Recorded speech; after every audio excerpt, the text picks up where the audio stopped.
Eto, unang-una natin, ang pagtanggap ng gantimpala po. Nino? Nako, hindi po ang presidente, hindi po ang Office of the President, kundi po nakatanggap daw po ng gantimpala, mga kababayan, ang OBP. Palakpakan natin. Ano? Basahin niya natin. No, sabi dito, paperless. OBP, tumanggap ng 5 parangal sa 2025 productivity. Siguro sa pagbubuk ng mga biyahe ni Inday Sara Duterte. Ano ho? No, hindi. Basahin natin ng maigi. OBP tumanggap ng 5 parangal sa 2025 productivity challenge. Sige nga, basahin natin ng pangkabuuan. No? Ay, eto. Ito, di ba yung pumunta doon sa Congress? Ito yung ano, kung hindi ako nagkakamali, ito yun. Yung asawa nung lalaking isa. Hindi, basahin natin. Tumanggap ng 5 parangal ang Office of the Vice President, OBP, sa ginanap na 2025 Productivity Challenge paperless ng Development Academy ng Philippines. Ayon sa ibinahaging mga larawan ng OBP sa kanilang Facebook page, nitong Miyerkules, Nobyembre 12, makikita ang pagtanggap nila ng tropeyo at sertipiko ng pagkilala ng nasabing okasyon. Ano yung paperless? Gemma Kilitoy. Nakatanggap ng special citation ng Office of the Vice President mula sa Development Academy ng Philippines sa ilalim ng 2025 productivity. Ano ang naging productivity doon po sa Office of the Vice President? 5 daw eh. Oo. Hindi kaya naibook ng 5 beses o naibook ng 16 na beses ang Vice Presidente nang hindi gumagamit ng papel. Yung kaya yon. Paperless 1 million sheet of paper. Yun pala. Yun naman pala yung naging nila. Kayo hindi nyo binabasang maigi. Nasa ilalim naman pala. Ayan Productivity Challenge, paperless, 1 million sheets of paper save. Nakatipid daw po. Kumbaga, syempre, mga bossing chief amo, sir, kapag hindi ka gumagamit ng papel, syempre, less puno. Yung mga less puno para gawin papel, di ba? Ganun. Sandali lang. 2025 na ho ngayon eh. Dito nga ho sa Cayman Islands, pati resibo, wala na ho mga kababayan. Dito po sa Cayman Islands, pati po papel na resibo, mga bossing, wala na, hindi na kinukuha. Wala na, as in, yung mga resibo, ipapadala na lang sa email. Sabi ni Rosaline Imson, insulto yan, di yan compliment. Ang lupit,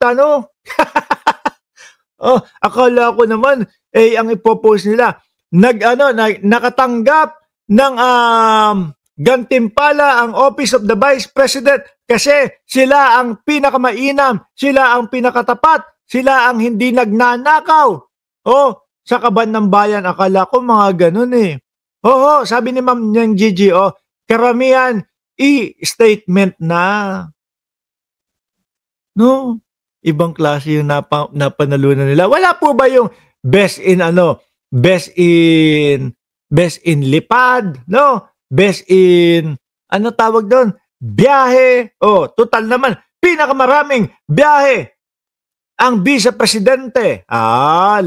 Nung huli pong silip ko, mga boss chief amo, sir, simula Marso, tapos hanggang, kung hindi ako nagkakamali, kaumpisahan nung Oktubre, 16 na ang biyahe ng Vice Presidente. Baka isa din yun, baka pwede din yun na mabigyan ng parangal ang Vice Presidente. Best in lakwatsa, best sa pinakamaraming labas ng bansa nang walang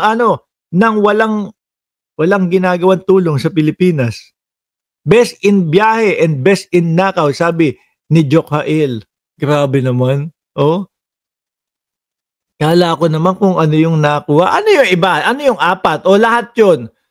Basahin natin. Baka kaya nating basahin, no? Office of the Vice President Special Citation. Dami, Kaya kapag yung mga Pilipino, pag hindi po binasa ng maigi, ang galing-galing ng opisina ng Vice Presidente. Pag hindi mismong inalam kung ano yung mismong balita, ay, ang galing-galing ng mga nasa office ni Sara Duterte. Oh, siguro, ay hindi, ito may naisip ako. Kasi naman kasi mga kababayan, yung mga 2024, 2023, mga 2022, mga paunang mga paunang tawag dito, mga paunang resibo, ang dami, di ba? Parang 900 yung resibo. Mga kababayan, kung maalala nyo, 900 na resibo. Tapos may mga pangalan, siguro, eliminate na natin yung mga resibo na mga papel-papel na yan, nakukuha, nahuhuli, nakikita No, hindi tuloy natin ngayon, maipaliwanag. Oh, siguro dahil dun, kaya sila nagtipid doon sa mga papel para wala nang maipasa o wala nang maipakita ang Kongreso sa mamamayang Pilipino. Kagaya nung si Mary Grace Piatos, papel yun na resibo tapos may pirma, di ba? Kagaya ni Kokoy Villamin. Kaya pala sila nanalo. Mga bossing, nakaka-insulto yan. Tatamad. Kaya pala sila nanalo. Siguro pumasok sa isip nila, hindi na tayo gagamit ng papel na resibo ngayon. Bakit? Tingnan nyo, yan ang nagsabit sa atin. Ngayon ay nahaharap ang Vice Presidente sa impeachment. Kaya wala nang mga papel-papel.